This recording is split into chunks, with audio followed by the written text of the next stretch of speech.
रही है, दूसरी तरफ ये मुल्क मजहबी नफरत की आग में झुलस रहा है।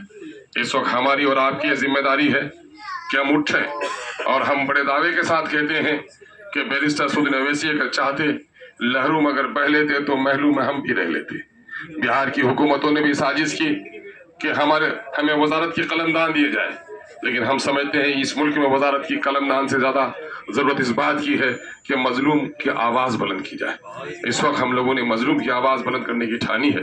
यकीनन है इक़्तिदार की ख्वाहिश और तलब हमारे पास है, तलवार हम लेना चाहते हैं किसी शरीफुल नफ्स की गर्दन पर चलाने के लिए नहीं, जालिमों के खिलाफ उठनी चाहिए। इक़्तिदार तलवार के मानिंद है, इक़्तिदार को आकर कोई तलवार है डाकू के हाथ में तो लूट लेता है, डाकू के हाथ में चाकू है वो खंजर बन जाता है, डॉक्टर के हाथ में चाकू हो तो वो नश्तर बन जाता है। हम क़यादत को नश्तर बनाने के लिए तलाश कर रहे हैं और यही कोशिश हमारी है।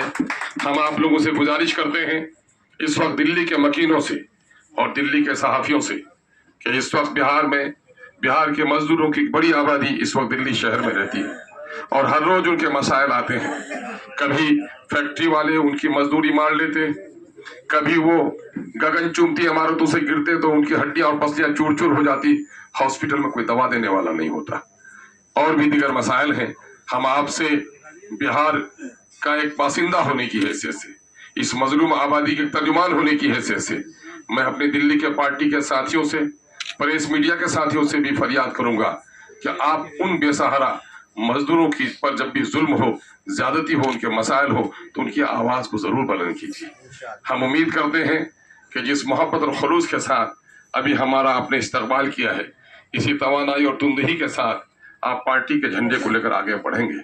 बिहार से जो फजा बनी है, यकीनन है हवा के झोंकों ने जाकर महाराष्ट्र में भी मौसम बहार के दिन दिखाए हैं और इंशाल्लाह मैं समझता हूँ कि बात आगे भी बढ़ेगी, दिल्ली तक जाएगी और यूपी तक भी आएगी। बहुत सारे लोग कहते हैं यूपी में आपका खाता ना खुला, मैंने कहा मायूसी कुफ्र है, मायूसी का सबक हमें मुझे याद मत दिलाओ। बच्चा पैदा होता है तो अपने आंगन में चलता है, फिर बस्ती में दौड़ता है और फिर शहर शहर चक्कर काटता है। उम्र उसकी जूं बढ़ती है, उसकी रफ्तार भी तेज होती है। मैं समझता हूँ कि MIM के अभी इन सूबेजात में आने की बहुत कलील सी मुद्दत हुई है।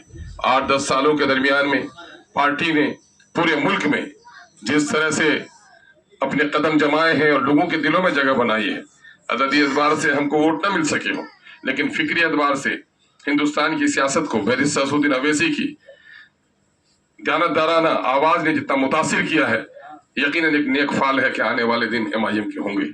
मैं शोएब जामई साहब और उसकी जमात के लोगों से गुजारिश करूंगा कि मछली पकड़ने के वक्त मछुआरों में इत्तेहाद होता है और बंटवारे के वक्त लड़ाई हो जाती है।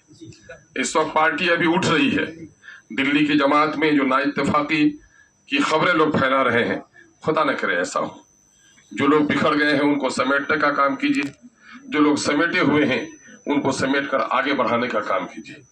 इख्तलाफात होंगे, फी जमाना हुए हैं, हम उससे इनकार नहीं कर सकते, लेकिन इस वक्त हम लड़ाई सिर्फ इस बात की नहीं लड़ रहे हैं कि हमें इख्तिदार चाहिए, हम MP बन जाए और MLA बन जाए।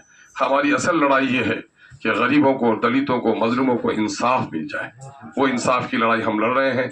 इस वक्त मैं समझता हूँ कि दानिशवरों का, मीडिया के साथियों का सबसे बड़ा फरीजा है कि वतन इस वक्त नफरत की आग में, जिस तरह से वतन में आग लगाई जा रही है, उसके खिलाफ आवाज उठाई जाए।